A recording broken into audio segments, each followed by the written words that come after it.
Bonjour à tous, voilà c'est moi. On va donc essayer une petite vidéo pour démarrer Pythagore. Alors j'ai d'abord repris la page 177 où vous aviez ici la méthode 1 à observer.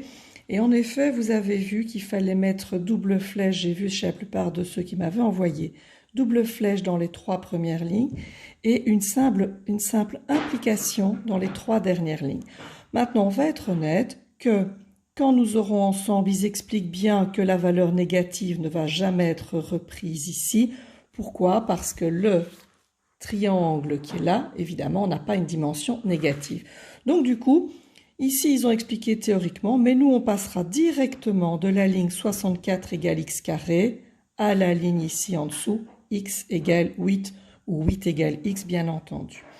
Vous aurez donc méthode 2, 3 et 4 que vous pouvez supprimer et nous allons faire l'exercice 3. Enfin, vous allez le faire et moi, je vous ai préparé 2 petits exemples similaires à l'exercice 3.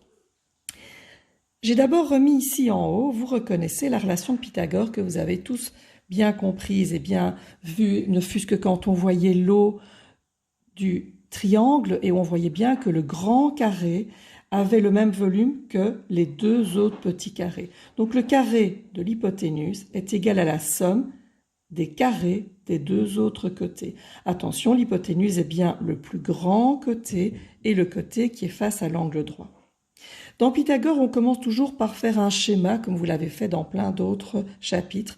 Ici, on doit toujours faire un triangle, bien mettre l'angle droit, les dimensions qu'on connaît et une lettre pour la dimension qu'on ne connaît pas. On démarre avec les calculs. Les calculs vont donc être, je prends l'hypoténuse, sur mon dessin c'est x, je mets au carré, est égal, je prends les 2 autres côtés, 3, je mets au carré, plus l'autre côté 5, je mets au carré. On fait si et seulement si, vous l'avez bien compris, et si et seulement si, et là je fais le calcul de le calcul de priorité, x carré égale 9 plus 25, et puis x carré égale 34, et implication pour la fin, x égale racine de 34. Est-ce que j'ai fini? Je regarde si je sais, avec ma racine carrée, avoir un carré parfait qui sort. Non, 34, c'est fini. J'ai donc ma réponse finale. Je continue.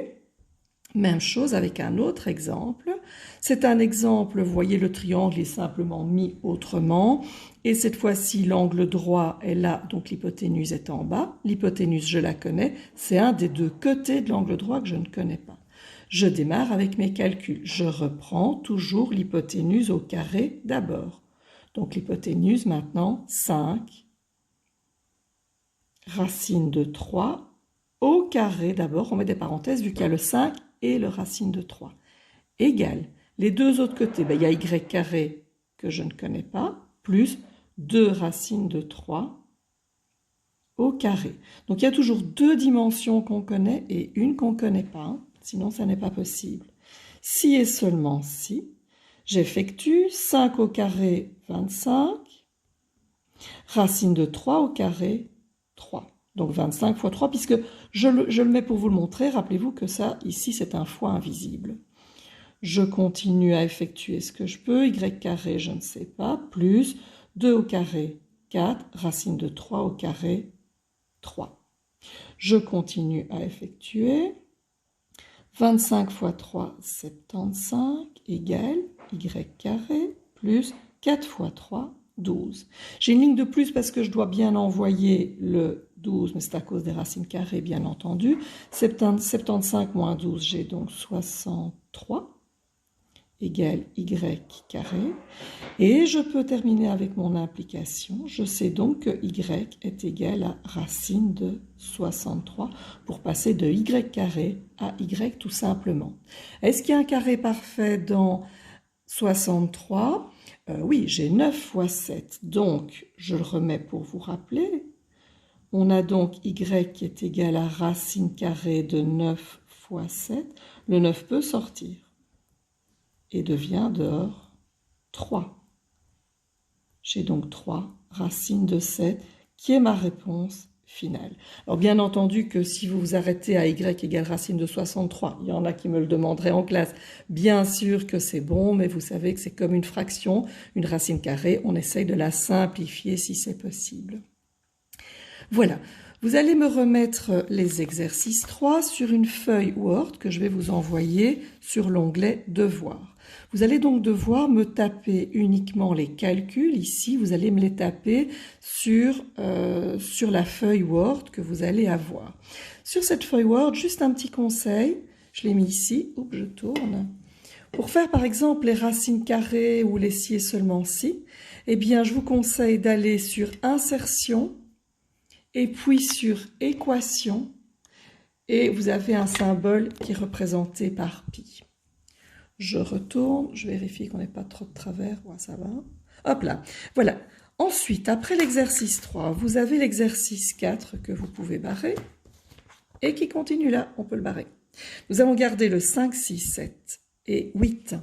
Alors, vous allez faire le 5, 6, 7, le 8 ce sera pour plus tard, le 5, 6, 7, vous allez les faire, ce sont des problèmes, donc c'est la même chose que ce qu'on faisait avec tous les autres chapitres de géométrie précédents.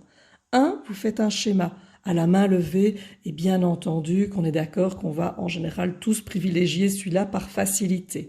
N'oubliez pas de mettre l'angle droit, n'oubliez pas de mettre les données du problème qui est à droite, et de mettre le X ou une autre lettre pour représenter l'inconnu. Donc vous aurez 1, le schéma avec X, 2, les calculs, et 3, vu que ce sont des problèmes, vous allez toujours avoir une phrase selon l'histoire dont il est question. On est dans les problèmes aussi, rappelez-vous que c'est écrit et que donc on peut utiliser une calculatrice. Voilà, bon courage à tous.